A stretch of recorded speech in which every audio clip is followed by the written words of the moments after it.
আজকে যে সূরাটা থেকে আমরা আলোচনা শুরু সেই সূরাটার নাম হচ্ছে আলী ইমরান। এটা পবিত্র কোরআনুল কারীমের সাধারণ দিক দিয়ে 3 নম্বরের সূরা। এই সূরাতে মোট আয়াতের সংখ্যা 62টি, রুকু আছে 20টি, নবী হচ্ছে মদিনায়। এই সূরার ফজিলত সম্পর্কে ইবনে আব্বাস রাদিয়াল্লাহু তাআলা আনহু বলেন, কেউ যদি সূরাতুল বাকারা এবং সূরাতুল আলী ইমরান পাঠ করে, কিয়ামতের দিন আল্লাহ সুবহানাহু ওয়া তাআলা এই বান্দাকে আল্লাহ পাক রব্বুল আলামিন তাদেরকে নেককার হয়ে তাদের উপর ছায়া প্রদান করবে বলে সুবহানাল্লাহ।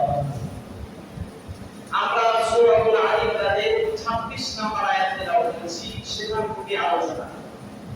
আল্লাহ পাক রব্বুল আলামিন বলেছেন, কুলিল্লাহুম্মা মালিকাল মুলকি তুতিল মুলকা মান তাশা ওয়া তানজিউল মুলকা মিম্মান তাশা ওয়া তু'ইজ্জু মান তাশা ওয়া তুযিল্লু মান তাশা বিয়াদিকাল খায়র ইন্নাকা আলা কুল্লি শাইইন কাদির।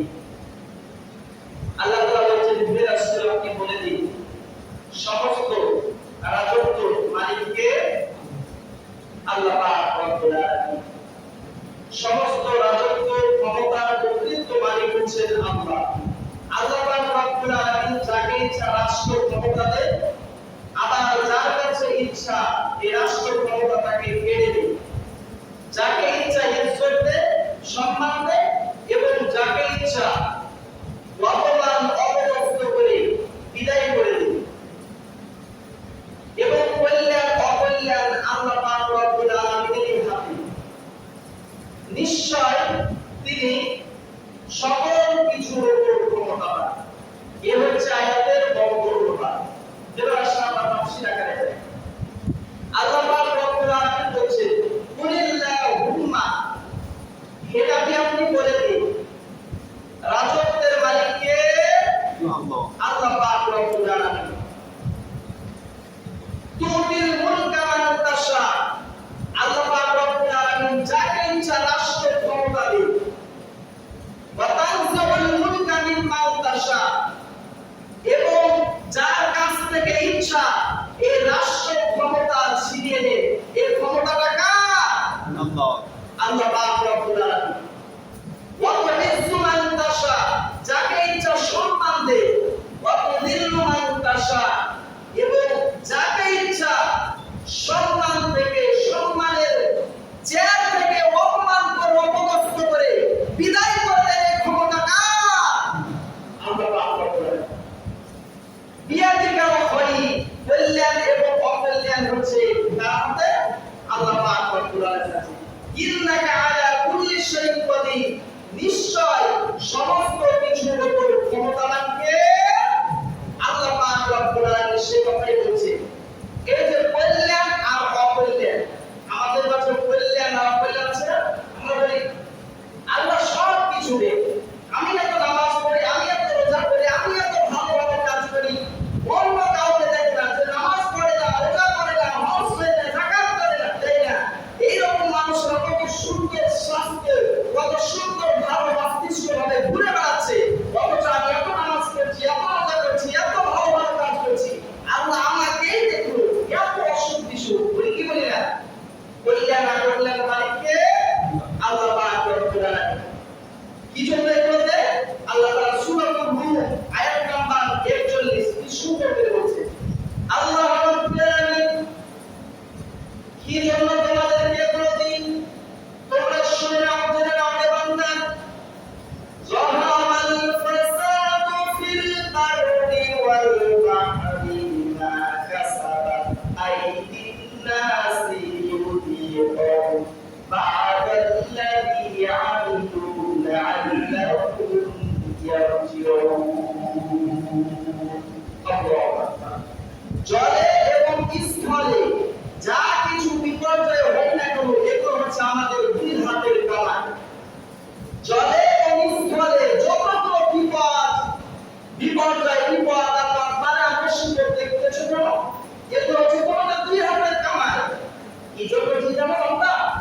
লিইউযিকাহুম বা'দাল্লাযী আমিলু লা'আল্লাহুম ইয়ারজিউন, যাতে করে তোমরা প্রত্যাবর্তন করে আসো, ফিরে আসো। তোমরা জমিনের মুখে এমন এমন পাপ, অনাচার, অন্যায়, অবিচার, দুর্নীতি কুলুষিত করে ফেলেছো। এজন্য আমি আল্লাহ পাক রব্বুল আলামিন কিছু কিছু পাপে তোমাদেরকে পাকড়াও করি, অর্থাৎ তোমাদেরকে সতর্ক করি। যদি আমি প্রত্যেকটা পাপের কারণে তোমাদেরকে যদি পাকড়াও করতাম, পৃথিবীতে এমন কোনো প্রাণী নাই যে প্রাণীটা বাঁচতে পারতো। কথা বলেন মুসলমান, ঠিক কিনা? এজন্য আল্লাহ তাআলা বলছে যাহাবাল ফাসাদু ফিল আরদি ওয়াল বাহরি বিমা কাসাবাত আইদিন নাস, জলে এবং স্থলে যত বিপদ দেখো না কেন, সমস্ত বিপদ আপদ আমি আল্লাহ পাক রব্বুল আলামিন মাঝে মাঝে সাইক্লোন দিই, মাঝে মাঝে ঘূর্ণিঝড় দিই, মাঝে মাঝে ভূমিকম্প দিই, ভূমিধস দিই, মাঝে মাঝে ওয়ালা বৃষ্টি, ধারে বৃষ্টি। এই দেখতে পাচ্ছেন না? এখন বর্ষার সময় যে রাস্তা দিয়ে চলা থেকে সে রাস্তার মধ্যে আমরা তিনটি মোটরসাইকেল, তিনটি গাড়ি ঘোড়া চালাচ্ছি। কথা বলেন, ঠিক কিনা? এই বিপদ আপদ কাদের কামাই? করবো আমাদের দুই হাতের কামাই।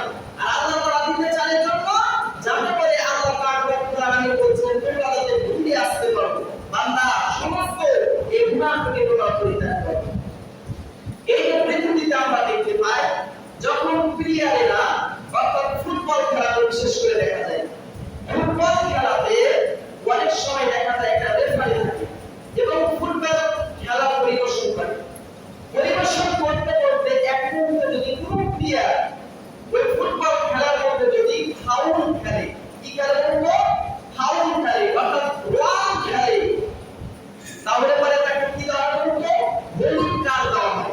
আপনি বাবা বলবেন না, ইয়ং জেনারেশন, ইয়ং পিপল তারা বলতে পারবে যে যারা ফুটবল খেলে তারা যদি রং খেলে তাহলে পারে তাদেরকে কি করা হয় বলতো? প্রথমে যদি রং খেলে তাহলে তাকে হলুদ কার্ড দেওয়া হয়, দ্বিতীয়বার যদি রং খেলে তাহলে তাকে কি করা হয়? হলুদ কার্ড দেওয়া হয়, তৃতীয়বার যদি করে একই হলুদ কার্ড। যদি চতুর্থবার কেউ করতে চায় তাহলে তাকে কি দেয়? লাল কার্ড দিয়ে দেয়। তো আল্লাহ পাক রব্বুল আলামিন এখান থেকে শিক্ষা অর্জন করতে আল্লাহ তাআলা বুঝাইতে চাচ্ছে যে দুনিয়ার রূপে আমি ক্ষমতা দিয়েছি, আর এই ক্ষমতা, রাষ্ট্র ক্ষমতাটা আমি ইচ্ছা করলে তোমার কাছে কেড়ে নিতে পারবো, আমার ইচ্ছা করলে তোমাকে থাপ্পড় মেরে এই ক্ষমতা থেকে বিদায় করে দেওয়ার মালিক কে? আল্লাহ তাআলা শিক্ষা বলছেন কুলিল্লাহুম্মা মালিকাল মুলকি তুতিল মুলকা মান তাশা। আল্লাহ পাক রব্বুল আলামিন বলেন হে নবী আপনি বলে দিন সমস্ত ক্ষমতার মালিক হচ্ছেন আমি আল্লাহ পাক রব্বুল আলামিন। আমি আল্লাহ পাক রব্বুল আলামিন যাকে ইচ্ছা রাষ্ট্র ক্ষমতা দান করি, আবার যাকে ইচ্ছা ওই রাষ্ট্র ক্ষমতা থেকে থাপ্পড় মেরে আমি রাষ্ট্র ক্ষমতা আমি কেড়ে নিতে পারি। তিনি কে? আল্লাহ পাক রব্বুল আলামিন কথাই বলছেন। দুনিয়ার বুকে যত রকমের মানুষ থাকতে না কেন, যদি তাদের মধ্যে 10টা কারণ এসে যায় তাহলে আল্লাহ পাক রব্বুল আলামিন বলেন ওই ব্যক্তিটা পতন অবশ্যই হবে, পতন তার জন্য অনিবার্য। পতন বলল কয়টা কারণ? 10টি কারণ যদি কারোর মধ্যে এসে যায় তাহলে ওই ব্যক্তিটার পতন অবশ্যই অনিবার্য হয়ে যাবে। তার এক নাম্বার কারণ যদি কারোর মধ্যে যদি অহংকার এসে যায় তাহলে পারে ওই ব্যক্তিটা দুনিয়ার বুকে আল্লাহ পাক রব্বুল আলামিন তাকে পতন করবেই করবে, মাসবি। এখান থেকে কোনো চিন্তা চেতনা নাই। কয়টি কারণ? 10টি কারণ। তার এক নাম্বার হচ্ছে অহংকার। আল্লাহ রাব্বুল আলামিন সূরা সূরাতুল বানী ইসরাঈলের 37 নম্বর আয়াতের মধ্যে আল্লাহ তাআলা ঘোষণা করে দিলেন ওয়ালা তামশি ফিল আরদি মারহা ইন্নাকা লান তাখরুকাল আরদা ওয়া লান তাবলুগাল জিবালা তুলা। আল্লাহু আকবার। আল্লাহ পাক রব্বুল আলামিন বলেন ও অহংকারকারীরা তোমরা শুনে নাও, জেনে নাও, তোমরা এই কথা ভেবে নিও না যে তোমরা অহংকার করে জমিনের বুকে যদি তোমরা দাম্ভিকতা নিয়ে যদি চলাফেরা করো তারপরে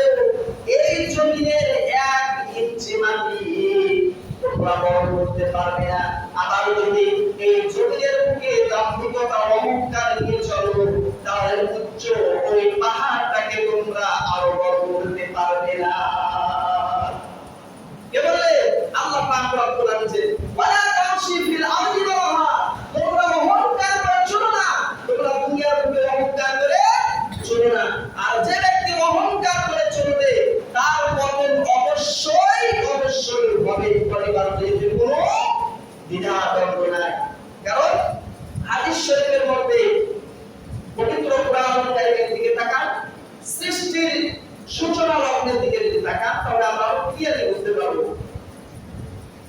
আল্লাহ পাক রব্বুল আলামিন হযরত আদম আলাইহিস সালামকে সৃষ্টি করলেন, তৈরি করলেন।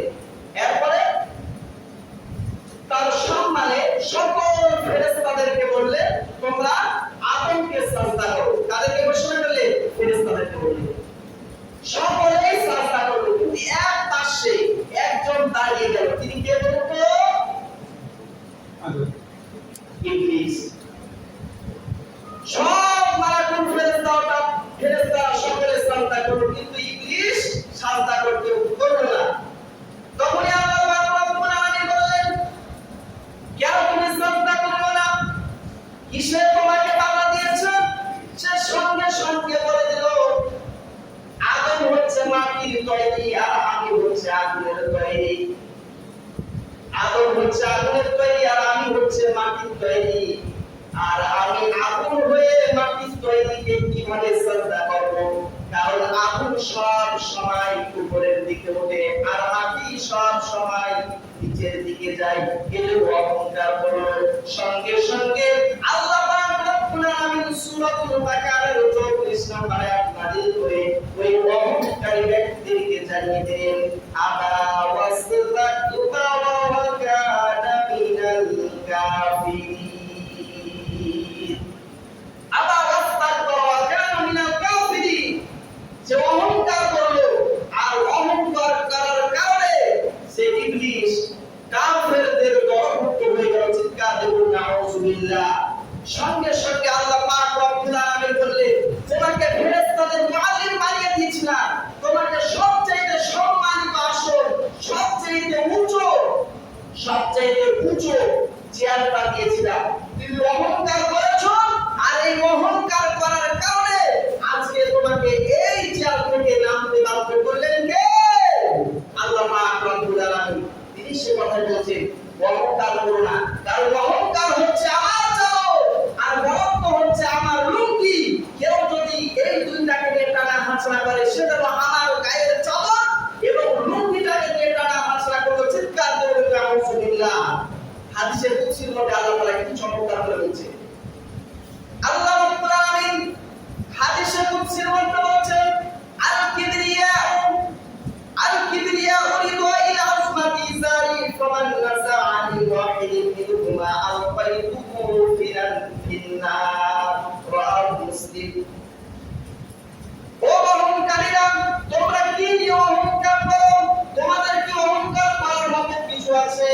আমি আল্লাহ পাক রব্বুল আলামিন যদি অহংকার করি তাহলে আমাকে অহংকার করলে মানায়।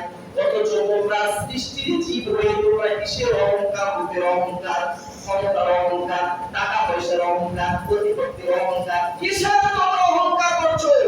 মানুষ তুমি কি নিয়ে অহংকার করছো? কি নিয়ে বড়াত্ম করছো? তোমার কি কিছু আছে? তোমার সৃষ্টির দিকে তুমি যদি তাকাও তাহলে পরে তুমি দেখবে মাত্র এক ফোঁটা নাপাক পানি, এক ফোঁটা নাপাক পানি থেকে তোমাকে এই পর্যন্ত নিয়ে এসেছি। আল্লাহ রাব্বুল আলামিন সঙ্গে সঙ্গে জানিয়ে দিলেন, মানুষকে জানিয়ে দিলেন, বললেন, বান্দারে তোমরা কি অহংকার করো? তোমাদের অহংকার করার মতো কি আছে? আল্লাহ পাক রব্বুল আলামিন সে কথাই সূরাতুল তাহারের 1 নম্বর আয়াতের মধ্যে বলেছেন, হাল আতা আলা ইনসানি হিনুম মিনাত দাহরি লাম ইয়াকুন শাইআন মাযকুরা। আল্লাহু আকবার।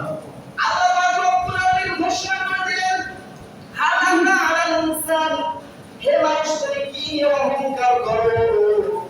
তুমি তোমার এক ফোঁটা নাপাক পানি, তোমার বাবা নিষ্পানি থেকে তোমার মায়ের দেহের মধ্যে যখন এক ফোঁটা নাপাক পানিটা চলে গেল, সেখান থেকে শুক্রাণু হলো। সেখান থেকে আমি আল্লাহ পাক রব্বুল আলামিন 40,000 শুক্রাণুকে আমি আল্লাহ পাক রব্বুল আলামিন 39,999 শুক্রাণুকে মেরে ফেলে মাত্র একজন এক পিস তোমাকে আমি আল্লাহ পাক রব্বুল আলামিন দুনিয়ার মধ্যে দেখার জন্য বাছালাম। চিৎকার দেব সুবহানাল্লাহ। এই হচ্ছে তোমার অস্তিত্ব। আর মানুষ তুমি কি অহংকার করো? আর অহংকার যদি তুমি করো তাহলে কি হবে? আল্লাহ রাসূল সাল্লাল্লাহু আলাইহি ওয়াসাল্লাম হাদিস শরীফের মধ্যে কি চমৎকার করে বললেন, লা ইয়াদখুলুল জান্নাতা মান কানা ফি কলবিহি মিসকালা যাররাতিন মিন কিবর। আল্লাহ রাসূল সাল্লাল্লাহু আলাইহি ওয়াসাল্লাম হাদিস শরীফে বলেছেন লা ইয়াদখুলুল জান্নাতা দাখালা ইয়াদখুলু মানে হচ্ছে প্রবেশ করা, দাখালা ইয়াদখুলু বুঝায় বর্তমান ভবিষ্যৎ প্রেজেন্ট ফিউচার।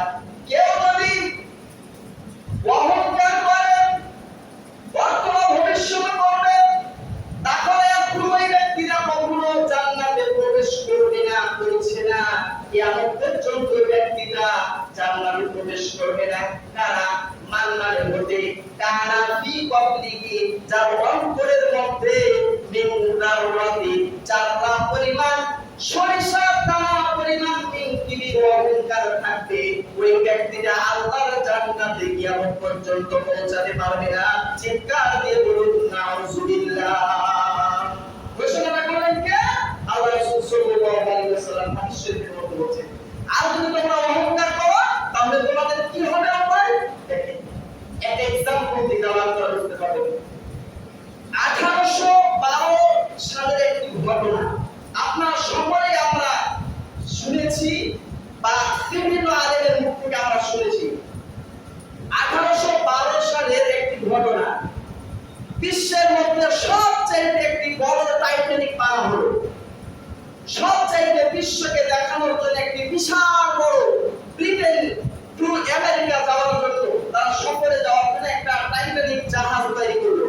তারা ভাবলো যে কোন জিনিসটা পানির মধ্যে দিলে পারে ডুববে না, এজন্য তারা বিভিন্ন পরীক্ষা নিরীক্ষা করে কেমিক্যাল গুলো একত্রিত করলো এবং দিলেন কোন টপটা, দেখলেন টপটা পাশে ডুবে যাচ্ছে। এরপর দিলেন বিভিন্ন ধরনের যন্ত্র সবকিছু একত্রিত করলো। একত্রিত করার পর তারা পরীক্ষা নিরীক্ষা করে একটা বিশাল বড় জাহাজ তৈরি করলো, আর জাহাজের নাম দিল টাইটানিক। এবং এই টাইটানিকের মধ্যে 6,500 উপরে যাত্রী উঠালো এবং ওই টাইটানিক জাহাজের ভিতরে আপনার নাচ গান নায়িকা গায়িকা বাদ্যযন্ত্র সবকিছু, এমনকি ওই টাইটানিকের ভিতরে প্রায় 40টা মতো ফুটবল খেলার মাঠ পর্যন্ত ছিল। ওই টাইটানিকের ভিতরে বিশাল বড় প্রমোদ তৈরি করেছিল।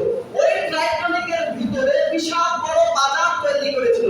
ওই টাইটানিকের ভিতরে বিশাল বিশাল আপনার 30-40-50টা করে আপনার সুইমিং পুল তৈরি করেছিল। ওই টাইটানিকের ভিতরে বিশাল বিশাল এক কথায় এমন কোনো জিনিস নাই যা ওই টাইটানিকের মধ্যে ছিল না, জাহাজের ভিতরে ছিল না। এইরকম বিশাল একটা জাহাজ তৈরি করলো বিশ্বকে দাগ লাগানোর জন্য।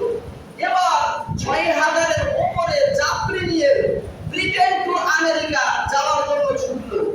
এক পর্যায়ে এই টাইটানিকের যিনি পাইলট, যিনি এই টাইটানিকের যিনি চালক, তিনি এবার ওই সকল যাত্রীদেরকে বলতে লাগলো, তোমরা আনন্দ করো, উল্লাস করো, কোনো কিছুর অভাব নাই, তোমরা যা ইচ্ছা তাই করো, কোনো সমস্যা নাই করো। কারণ আমরা যে টাইটানিক যে জাহাজটা আমরা তৈরি করেছি, স্বয়ং আল্লাহ যদি নেমে আসে তারপরে এই টাইটানিকের ক্ষতি হবে না। চিৎকার করুন নাউজুবিল্লাহ। কি করলো বলুন তো? অহংকার করলো। কি অহংকার? স্বয়ং আল্লাহ যদি নেমে আসে, আমরা যে টাইটানিকটা আমরা তৈরি করেছি এই টাইটানিকের বিন্দু পর্যন্ত ক্ষতি হবে না। চিৎকার করুন নাউজুবিল্লাহ। বাস আটলান্টিক মহাসাগরের একেবারে মধ্যখানে চলে গেল। এক পর্যায়ে এই টাইটানিকটা কেঁপে উঠলো, থরথর করে কাঁপতে শুরু হলো।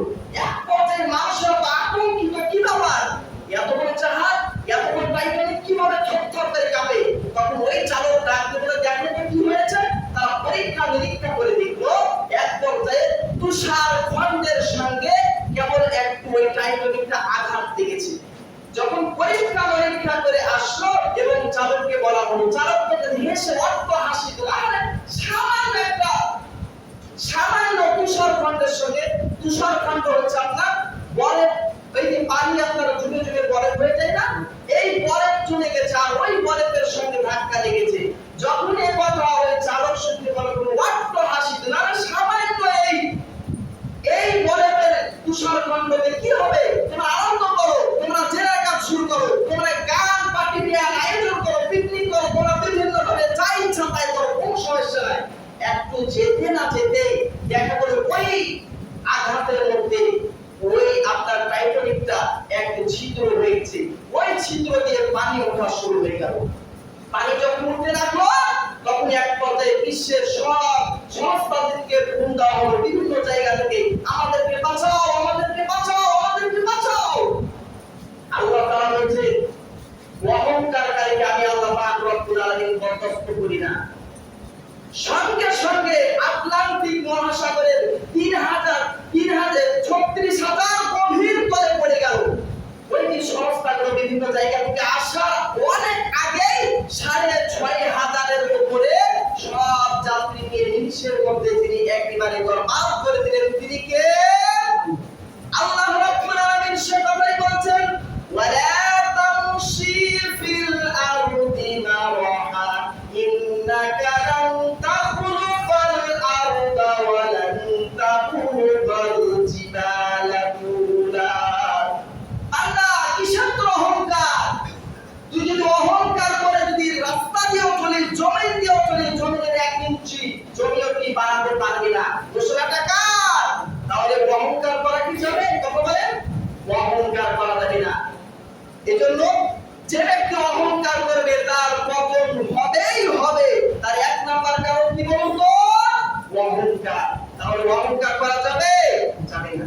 2 নাম্বার কারণ হচ্ছে কেউ যদি হিংসা করে তাহলে তার পতন অবশ্যই হবে। কি বলেন তো? হিংসা আছে না নাই? হিংসা আমার হোক অন্যের জানে না হোক, এটা কি বলা হয়? কি বলেন তো? হিংসা। এমন হিংসা, হিংসার তাড়নায় একজন নিজের দলের মানুষ কর্মীকে ধরিয়ে দিয়ে অবাধে মান গ্রহণ করছে, এমন ব্যক্তি আছে না নাই? বলুন তো? তাদের ব্যাপারে আল্লাহ পাক রব্বুল আলামিন বলছেন, যেই ব্যক্তি হিংসা করবে পবিত্র কোরআনুল কারীমের মধ্যে ঘোষণা করে দিলেন, ওয়া মিন শাররি হাসিদিন ইযা হাসাদ। আল্লাহ তাআলা বলছেন, ওয়া মিন শাররি হাসিদিন ইযা হাসাদ। আর হিংসুকের হিংসা থেকে আমি আল্লাহ পাক রব্বুল আলামিন আপনাকে বাঁচাবো। জোরে বলুন সুবহানাল্লাহ। বিশ্বনবীকে বলছেন আল্লাহ তাআলা তোমাকে হিংসকদের থেকে আমি আল্লাহ পাক রব্বুল আলামিন বাঁচাবো। হিংসা যেন তোমার মধ্যে না প্রবেশ করে। তাহলে যদি হিংসা যদি আমাদের মধ্যে এসে যায় তাহলে কি হয়? কি করুন? এবার দেখেন, আল্লাহ রাসূল সাল্লাল্লাহু আলাইহি ওয়াসাল্লাম একটা গাছের নিচে তিনি আরাম করছেন। এমন তো সময় একজন ইহুদি এসে বিশ্বনবীকে অনেকদিন থেকে তার প্রতি খুব ক্ষোভ, হিংসা, তখন বিশ্বনবী একেবারে সিনা মুবারকের মধ্যে উঠে গেছে। এবার বলছেন, হে মুহাম্মদ, আমার এই তরবারি থেকে তোমাকে কে বাঁচাবে? দেখেন, যে সময়টা এই কথা বলছে ওই সময় হলে আমরা কি বলতাম বলতো? আমরা হলে বলতাম, আব্বা আপনি আমার বাপ, আপনি আমার সব, আপনি আমার দলের লোক, আপনি আমার ঘর, আমি সব আপনি। এভাবে আমরা জান বাঁচানো কি বড় করি। ওই যে আমরা দেখতে পেলাম না কিছুদিন আগে, গতকালকে তাদের 10 দিনের রিমান্ডের মধ্যে দিয়েছে দরবেশ সাহেব, সুবি সাহেব। গত কয়েকদিন আগে প্রধানমন্ত্রীর উপদেষ্টা আনিসুর রহমান, দেখেন নাই? আর একজন ব্যক্তি হচ্ছে ইফর রহমান। তিনি যে কত টাকা, কত কোটি টাকা দিয়ে আত্মসাৎ করেছে, একটার পর একটা এই দেশের বাংলার জমিনে তাদেরকে ধরে ধরে বিচার করা হবে। গতকাল মুসলমান ঠিক কিনা? আজ নয় কাল অবশ্যই হবে। বঙ্গবন্ধু শেখ মুজিবুর রহমানের যদি 40 বছর পরেও তাদের হত্যার বিচার যদি করা হয় তাহলে এই দেশে যতগুলো ব্যক্তি থাকবে তাদেরকে ধরে ধরে এনে বিচার হবে। গতকাল মুসলমান ঠিক কিনা? তো আল্লাহ তাআলা বলছেন, তোমরা যদি হিংসা করো, আল্লাহ নবীকে ওই ইহুদি বলতেছে, তোমাকে এখন বাঁচাবে কে? তখন বিশ্বনবী সঙ্গে সঙ্গে বললেন, বাঁচাবে কে? আল্লাহ। বাঁচানোর মালিক কে? আল্লাহ পাক রব্বুল আলামিন। ইহুদির হাত থেকে কাঁপতে কাঁপতে তরবারিটা পড়ে গেল। সঙ্গে সঙ্গে বিশ্বনবী তরবারিটা উঠিয়ে নেবেন, ইহুদিকে বলছে, এই তোকে বাঁচাবে কে? এবার বল। তখন সঙ্গে সঙ্গে ভয়ে কাঁপতে কাঁপতে বলছে, হুজুর আপনি ছাড়া আমার কোনো পথ নাই, আপনি বাঁচাবেন। সঙ্গে সঙ্গে বিশ্বনবী রহমাতুল আলামিন তাকে ক্ষমা করে দিলেন। সুবহানাল্লাহ। আল্লাহ রাসূল সাল্লাল্লাহু আলাইহি ওয়াসাল্লাম হাদিস শরীফের মধ্যে বলেন, মাকসাদা মুসলিমান সালাতু সাতারাহুল্লাহু ফিদ দুনিয়া ওয়াল আখিরাহ। কোন মুসলমান ব্যক্তির যদি দোষ গোপন করা হয়, কোন মুসলমান যদি দোষ গোপন করে তাহলে কিয়ামতের দিন আল্লাহ পাক রব্বুল আলামিন ওই মুসলমানের দোষ ত্রুটি গোপন করে তাকে জান্নাতে দিয়ে দিবেন। সুবহানাল্লাহ। তাহলে পারে হিংসা করা যাবে না। আর হিংসা যদি করি তাহলে আরেকটি একদম প্রতি দেখে, হিংসা যদি না করি তাহলে আমাদের কি হবে দেখেন আরেকটা করেন কি। আল্লাহ রাসূল সাল্লাল্লাহু আলাইহি ওয়াসাল্লাম মজলিসের মধ্যে বক্তব্য দিচ্ছেন, বয়ান করছেন, এমন কোন মুহূর্তে বয়ান করতে করতে একজন আল্লাহর একজন সাহাবী তিনি জীর্ণ শীর্ণ হয়ে পুষ্ট ব্যক্তি তিনি আবার এসে ওই মজলিসের মধ্যে উপস্থিত হলেন এবং রাসূল সাল্লাল্লাহু আলাইহি ওয়াসাল্লাম বক্তব্য এক পর্যায়ে থামিয়ে দিয়ে বললেন, ও আমার সাহাবীরা, তোমরা কি জানো এই ব্যক্তিটা হচ্ছে জান্নাতি। যারা বলেন সুবহানাল্লাহ। মজলিসের মধ্যে তাকে জান্নাতের সার্টিফিকেট দিয়ে দিল। সেই জায়গায় হযরত ওমর, হযরত আবু বকর, হযরত উসমান, হযরত তালহা, আসারে মুবাশশারা সকলে উপস্থিত, একজন বাদ দিয়ে সকলে উপস্থিত। তখন তারা তো মানে আতঙ্ক হয়ে ব্যাপার কি, বাস আবারও কিছুদিন পর একই অবস্থা, মজলিসের মধ্যে উপস্থিত। এমন সময় আল্লাহ রাসূল সাল্লাল্লাহু আলাইহি ওয়াসাল্লাম বলেন, ও আমার সাহাবীরা, এই এর মধ্যে একজন ব্যক্তি আসবে বলেছে জান্নাতি। এভাবে তিনবার জান্নাতের সার্টিফিকেট দিল। তখন সে সকল সাহাবীরা তারা অবাক, ব্যাপার কি, এ কি এমন আমল করে। একজন বাঙালিকে দাওয়াত দিয়ে গেল, আমি আপনার বাড়িতে দুদিন থাকবো। ঠিক আছে থাকো। থাকার পর দেখতে সারা রাত সারাদিন কোনো ইবাদত করেন দেখে কিছুই নাই, অথচ আল্লাহর নবী যেহেতু বলেছে তাকে জান্নাতের সুসংবাদ দিয়েছেন, অবশ্যই কিছু না কিছু করে। পরে বলতে বলেন, ভাই আপনি কি এমন আমল করেন যার কারণে আল্লাহ নবী একবার নাই, দুইবার নাই, তিনবার বলে জান্নাতি। তখন বলে, দেখেন আমার তো তেমন কোনো আমল নাই, তবে আমার একটা আমল আছে। সে আমলটা কি জানো, যখন আমি ঘুমাইতে যাই তখন ওই সময় আমি যখন ঘুমাইতে যাই এমন তো সময় আমার প্রতি যারা আক্রোশ ও যার প্রতি আমার হিংসা বিদ্বেষ সবকে আমি মাফ করে দিই, গণহারে মাফ করে দিই, একটা ফ্রেশ ঘুম দিই। এই কারণে হয়তো বা আল্লাহ নবী আমাকে জান্নাতের সুসংবাদ দিয়েছে। সুবহানাল্লাহ। আর আমরা কি করি, আমরা ঘুমাইতে যাওয়ার আগে আমরা ফোন দিয়ে দিই কার আগামীকাল সকালে 12টা বাজা যায়, কাকে অপমানিত করা যায়, কাকে অপদস্থ করা যায়। এইরকম মানুষ আমাদের বাংলার জমিনে আছে না নাই? আল্লাহ তাআলা বলেন, তোমরা হিংসা করো না। আল্লাহ নবী হাদিস শরীফে বলেছে, ইয়াকুল হাসাদা ফাইনাল হাসাদা ইয়াকুল হাসান কামা তাকুন নাম হাসাদা। কেউ যদি হিংসা করে তাহলে পারে তার নেকিগুলো হিংসার কারণে ধ্বংস হয়ে যায়। যেমন আগুন শুকনো কাঠকে ধ্বংস করে দেয়, ঠিক ওরকমভাবে কেউ যদি হিংসা করে তাহলে তার এই আগুনগুলোকে আল্লাহ পাক রব্বুল আলামিন আগুন দ্বারা একেবারে পুড়িয়ে ভস্ম করে দেয়। নাউযুবিল্লাহ। আল্লাহ তাআলা আমাদেরকে এই হিংসা থেকে বাঁচার তৌফিক দান করুন। মঞ্জুর করেন আল্লাহুম্মা আমিন। কেউ যদি হিংসা করে তাহলে তার পতন হবে। তৃতীয় নম্বরে হচ্ছে, কেউ যদি আত্মতৃপ্তি করে, অর্থাৎ কেউ যদি বলে যে আমার তো কোনো কিছু অভাব নাই, সবকিছু ক্ষমতা, সবকিছু দলের লোক, সবকিছু প্রতিপত্তি, সবকিছু আমারই তো, কিসের আমার টেনশন, কিসের ভয়, কোনো চিন্তা নাই। 180 মাইল বেগে অবৈধভাবে এই প্রতিপত্তি থাকার কারণে, ক্ষমতা থাকার কারণে তিনি যা শুরু করে। বাংলার জমিনে এমন ব্যক্তি আল্লাহ আছে না নাই? আছে। আল্লাহ রাব্বুল আলামিন ওই সমস্ত কুলাঙ্গার ব্যাপারে কত চমৎকার করে বললেন, ইন্নাহুম ইয়াকিদুনা কাইদা ওয়া আকিদু কাইদা ফামাহিলিল কাফিরিনা আমহিলহুম ওয়াইদা। আল্লাহু আকবার। ইন্নাহুম ইয়াকিদুনা কাইদা, তারা কৌশল করছে, ওয়াকিদু কাইদা, তারা অনেক ভাবে ষড়যন্ত্র করছে, গোপন ফাঁদ পাকাচ্ছে। হেরাবি আপনাকে মারার জন্য কত পরিকল্পনাই না করলো, ষড়যন্ত্র করছে। আর আমি আল্লাহ পাক রব্বুল আলামিন কৌশল করছি। আর আমি হচ্ছে উত্তম কৌশলী। চিৎকার করুন সুবহানাল্লাহ। উত্তম কৌশলী কে বলুন তো? আল্লাহ পাক রব্বুল আলামিন। এজন্য কত সুন্দর করে একটা উদাহরণ এইভাবে জানা যায়। এই যে আমরা ঘুড়ি দেখি না, ঘুড়ি ছোটবেলায় আমরা ছোট বাচ্চারা দেখেছি ঘুড়ি উড়াইতে যখন থাকে, ঘুড়ি কিন্তু অনেক উপরে যখন চলে যায় তখন ঘুড়ি বলে যে আমি হচ্ছে সবার উপরে, গাছপালা, তরুণতা, পাহাড় পর্বত, নদী নালা, মানুষজন সবকিছু আমার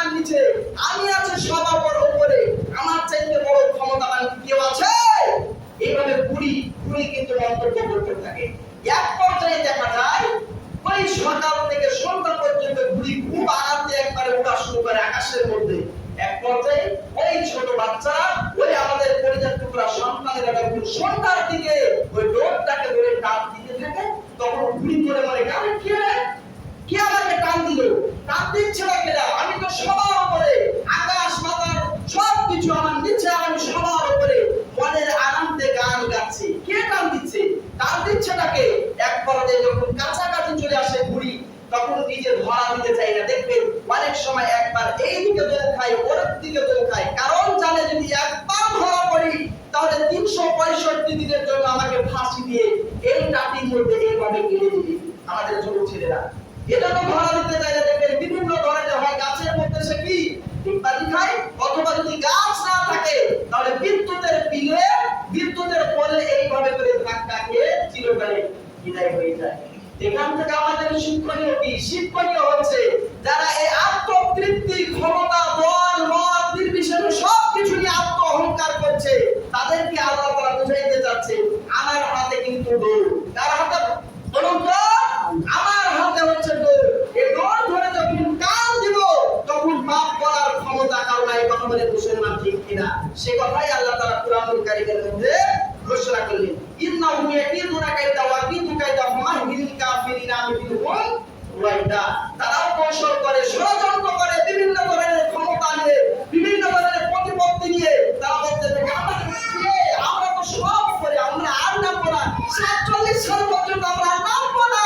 কিন্তু কিছুদিন যাইতে না যাইতে দেখা যাচ্ছে ছোট্ট ছোট্ট ওই যে দেখে না, তখনকে মাত্র ল্যাংড়া মশা দিয়ে চিরবিদায় করা হয়েছে, ফেরাউনকে নীল নদের মধ্যে চুবাইয়া চুবাইয়া মারা হয়েছে, আবু জেহেলকে দুটো ছোট্ট বালক মুআজ ইবনে মাআজ, তারা দুই ভাই, তাদেরকে ছোট্ট ছোট্ট আল্লাহ বলা বলতেন দুনিয়াতে যত বংশধর ছিল, দুনিয়াতে যত ক্ষমতাবান, তাদেরকে ছোট্ট ছোট্ট ছোট্ট ছোট্ট অস্ত্র দিয়ে চিরবিদায় করে দেওয়া হয়েছে।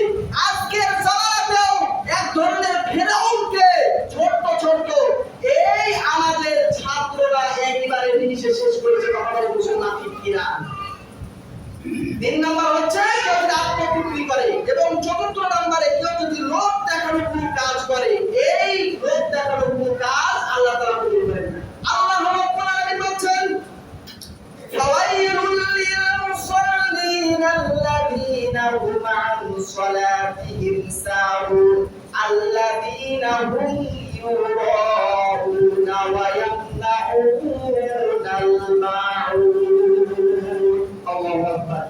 ফাওয়াইলুল লিল মুসাল্লিন, ধ্বংস হয় সমস্ত নামাজীদের জন্য, আল্লাযীনা, যে বা যারা, আল মানে হতে সালাত, সালাতের মধ্যে উদাসীন, উদ্ভাসিত, সালাতে দাঁড়াইছে কি দাঁড়াই নাই, ফ্যান বলছে, এদিক তাকাচ্ছে ওদিক তাকাচ্ছে, এই সমস্ত নামাজীদের জন্য ধ্বংস।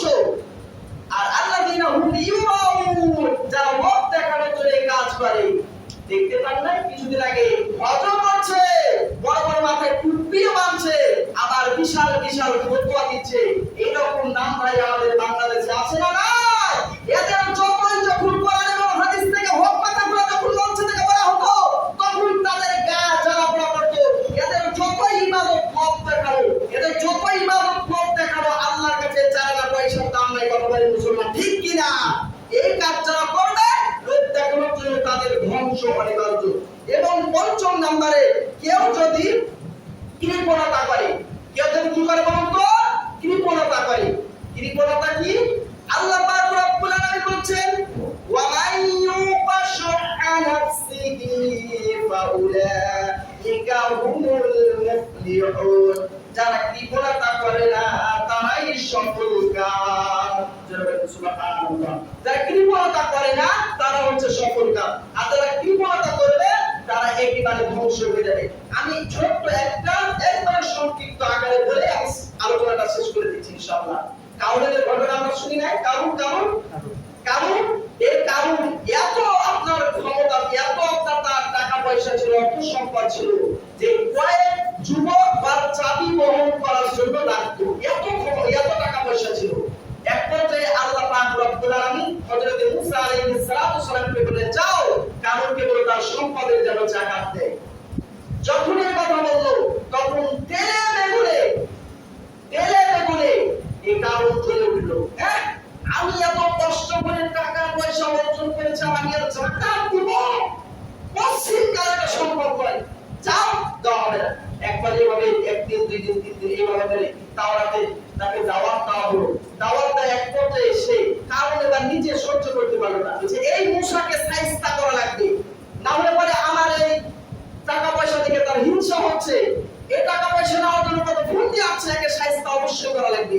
এখন দেখে যাদের টাকা পয়সা হয় তাদের কি হয় দেখেন, এক পর্যায়ে একজন বেশ্যা মহিলাকে ভাড়া করলো, একজন পতিতা বেশ্যা মহিলাকে এই কারণ ভাড়া করলো, মুসার নামে কি দিবে, ভগবান দিবে, জেনা ভগবান দিবে। এমন মুহূর্তে তাকে টাকা পয়সা দিয়ে তাকে কিছু তাকে অস্ত্র দিয়ে তাকে কি করলো, ভাড়া করলো। ভাড়া করার পর বলছে যে মুসা আলাইহিস সালাম যখন ময়দানে যখন আলোচনা করবে তখন তুমি যে